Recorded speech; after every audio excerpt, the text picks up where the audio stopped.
Dave Palumbo here with an RX Muscle rant. Happy New Year 2023 to all of you guys out there who are watching this. I hope you had a great New Year's. I hope it was relaxing, peaceful. And 2022 was a rough year for a lot of people, myself included. I had a lot of surgeries on my foot. And it seems like all the 2 years, the years that end in 2 always have been historically tough for me. I don't know why, but I was talking about this with Chris Aceto on the radio show, which is no longer a radio show, it's a TV show now, but that's just been the case. So I think a lot of you guys out there, you're gonna have a great 2023. And I wanna talk about training today because everyone wants to get big. Everyone wants to put muscle on. You know, people wanna pack on muscle. And the question is, why are they able to put 10, 15, 20 pounds of muscle on in 1 year, and other people can't even gain 1 or 2 pounds of muscle? And I'm gonna tell you the answer.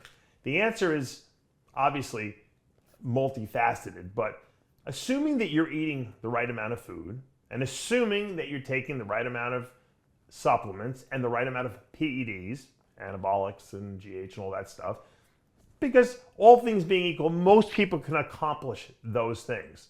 And the diet is probably the hardest part, right? Because it's easy to kind of take your shots and pop a few, supplemental pills.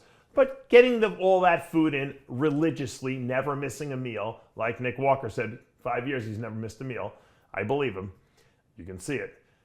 That's important, okay? But you can perfect that. You can do that. What I find a lot of people are not understanding is they think that if they eat the food and they take the drugs and they sleep enough and they do the right, rotations and as long as they go through the motions in the gym and they train, they're gonna build muscle. And you know what I'm here to tell you?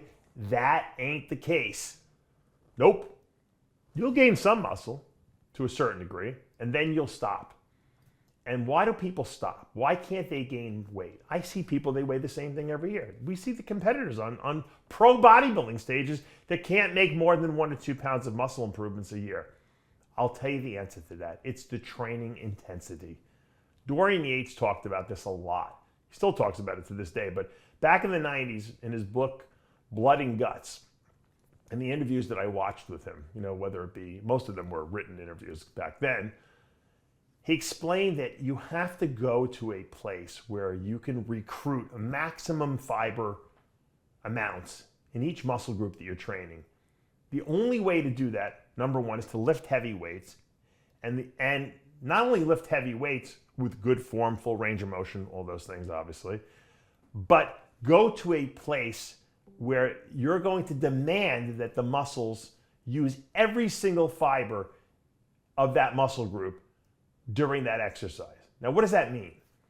Because a lot of people think, I get under a bench press, I bench press 405, and I got 6 reps.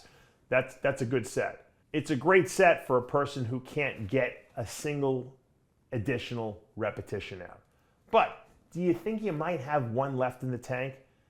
Do you really go and dig that deep down? Do you have a training partner there who's helping you maybe get past that last rep? Yeah, you don't really want to do it because you know what, I'm going to get stuck, but you got a training partner, you're going to push through it anyway, and when you get to that point where you feel like you might have to cheat, your training partner is going to give you that little extra and get that rep up. And you know what, that might be the one rep that causes you to grow. And if you're not doing it, you ain't gonna grow, okay?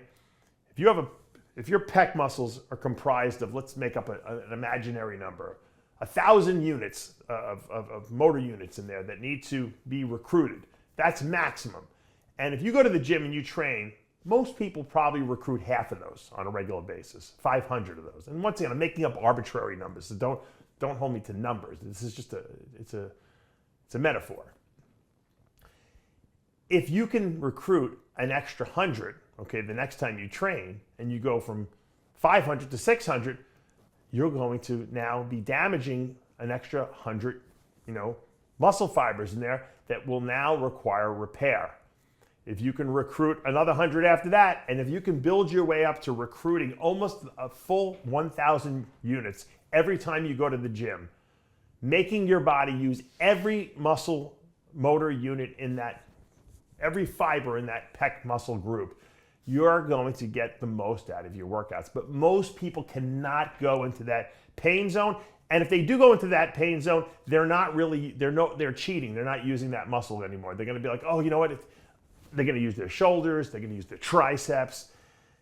You have to be able to go to the gym every time you train and go into a zone where you are using everything at your disposal to break down maximum muscle fibers in a productive way, not in an injury way, obviously, so that you can force your body to have to get better and bigger and stronger when it goes back to the repair process, okay?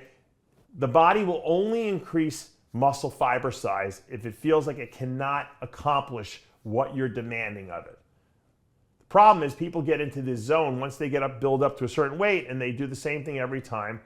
And their body, the muscles that existing the way they are now can handle the weight. And so why get bigger? So they blast more drugs, thinking that the drugs are going to make the body want to get bigger. And that's just not the case. The drugs just repair.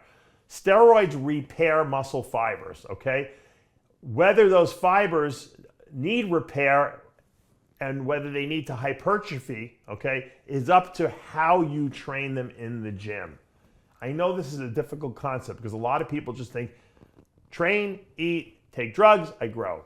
Nope, don't happen like that. Now, are there pro bodybuilders out there and have been in the past that can do 25-pound dumbbell curls, take drugs, and eat and grow? Yeah, they're genetic freaks. That's not the norm. That's not the way it normally works. For 98% of us out there, that will not be sufficient to put muscle on. And I know because I was not a genetically freaky big guy. I had good genetics for being lean, but I had to force my body to grow. And until I learned how to train properly and understood the idea of when every time I went to the gym, I'm going to the gym to do battle, it was not fun.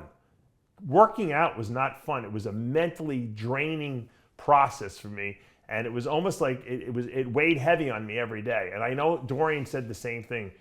The reason is because you knew you had to go to the gym and do something that you'd never done before. And who the heck wants to put their body into that kind of pain and suffering? It's not normal. It's not normal. That's why there's not a lot of guys who can put on the massive amounts of size. But I believe that anyone can add a lot of size to their body if they can go to that place, okay, and take the supplements and eat the food and everything that goes with it, of course.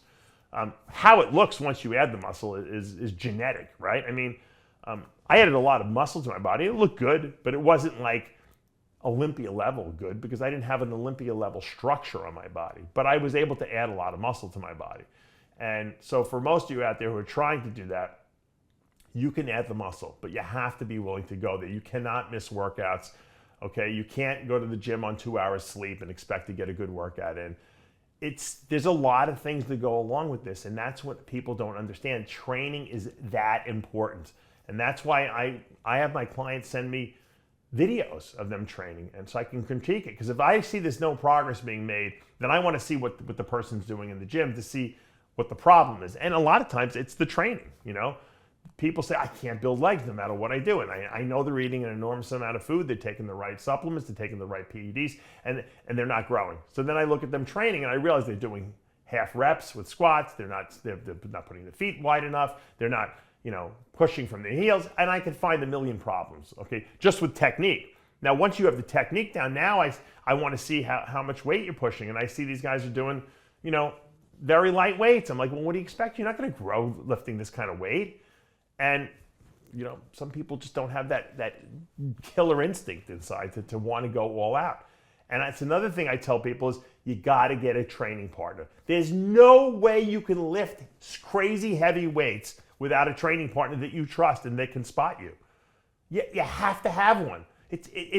There's no way you get under 405 on the bench press or higher and you're going to push to failure, okay, with no spotter there. You're going to stop because you're going to be like, I don't want to kill myself, you know, and that's normal. But if you have a spotter that you trust there, you'll go to the point where you fail. You know why? Because if you can't lift the weight, you've got someone there who's going to pick it up off your chest before you hurt yourself. And that was one of the things that I have to say. Over the years, I had some really, really good training partners, from my friend Doug Wentz to my friend Tony Campagna. Over the years, I've had multiple great, my Vinny Hanzik, may he rest in peace, no longer here. We used to train legs together every week. You got to have someone who can spot you, okay? If you don't have someone who can spot you, okay, you're also doomed to fail. You'll never push to that point, where you just, you want to die, essentially, okay? Squatting. How could you get under a bar and squat if you're not sure you're going to get that rep up off the floor? It's just normal to stop before you go to failure because of that. But if you have someone who's right underneath you who's going to help lift you up and squat the weight up with you, if you get a little stuck, that's going to push you to the point where you're going to go into a zone that no one else is going into. And you know what? After the workout's over, you'll probably feel like shit. You might feel nauseous. You might not feel like eating. Your whole nervous system might feel traumatized. It happened to me all the time. Couldn't sleep at night from it because that's how intense my training was. And that's why you have to take days off too. When people tell me, oh, I train 6 days a week, I'm like, then you're not training hard enough, because I didn't want to train. After my workouts, training each body part once a week, five workouts a week, I didn't want to train 2 of those days. I couldn't wait to get those days off. And thank God I took those days off, because I never would have grown. You got to take days off if you want to grow. Your body needs to recover. That's important, but you have to be able to go into that zone, okay, into that place where you recruit maximum fibers. It's impossible to do it with light weight. I don't care what these guys say. I do 25, 30, 40, 50 sets, high volume, and I grow. Yeah, well, then you're a genetic freak. Most people, that's not going to work for, okay? You might get better quality muscle and more muscle maturity and grooves and this and detail in that. And you can do that once you've reached the size that you want. But if you want to get big and put on lots of muscle, okay, in a relatively short period of time, 10 to 15 to 20 pounds of muscle a year during your peak years where you're growing, you better get a training partner, and you better learn how to train, and you better be able to have someone push you into that zone of uncomfortableness. When I would train with Doug, I'd be like, all right, I was so happy when I first did 315 on an incline bench. He pushed me to do that. I didn't even want to do that. I'm like, I can't do it. He's like, what do you mean you can't do it? Get under the bar. He spotted me, and the first couple sucked, and after about 3 workouts, I was doing 315 for 6 reps. He's like, now we're going to 365. I'm like, we just got 315. You got to keep moving up. He saw the progress I was making. He knew that if I didn't keep pushing myself, that I would hit a stagnation point. And that's the key, guys. You cannot allow yourself to stagnate. That doesn't mean that when you're off cycle or when you're taking breaks to rest, that's it. I'm talking about when you're in active muscle building stage. You're on a new cycle, you're eating right, you're training, you're off season, trying to grow. You got to go into that zone. If you don't, you will never be huge. I promise you that. It's that important. Training. Get a training partner. Prep your training sessions ahead of time so you know what you're going to train before you go into the gym. Always schedule off days during the week, at least 2 days a week off. And I promise you, you'll put the size on. Of course, assuming you're eating the right food and taking the right supplements and PEDs. Assuming we got all that right, training is the key, and I think it's the key ingredient why a lot of guys are not putting on the size they want. Think about it. Dave Palumbo with an RX Muscle Rant.